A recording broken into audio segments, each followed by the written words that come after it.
اگه دوست داری تو هم این شکلی عین من شلاقی بزنی تا آخر این ویدیو رو نگاه کن به همراه آموزش موونت آخر ویدیو.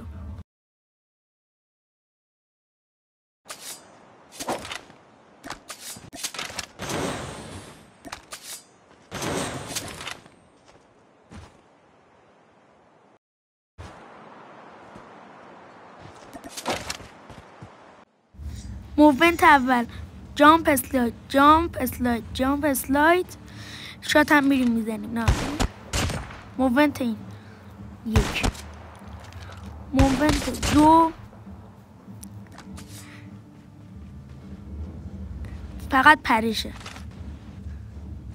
فقط پریشه، فقط بپرید بزنید.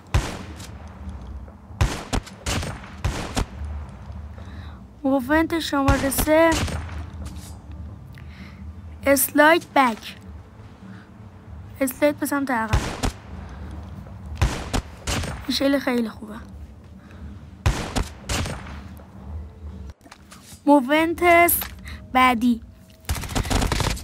نشسته هیپ میزنی، نشسته هیپ میزنی، هیپ فایر رو نشسته اینو بزنی خیلی میشه. بعدش یه تکم بدی اسلاید به سمت عقب. این شکلی خیلی کمکتون میکنه، مخصوصا باعث اینجوری رایفل زیاد خوب نیست. موونت بعدی این میگیری تیر میزنی میپری، این میگیری تیر میزنی میپری.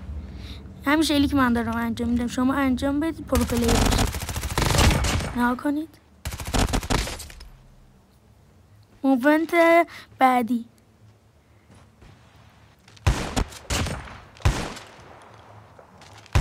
اسلاید کنسل. یکم من روی اسلاید کنسل زیاد خوب نیستم، حالا شما یکم تمرین کنید میرسید. اسلاید هم طولانی میکنه.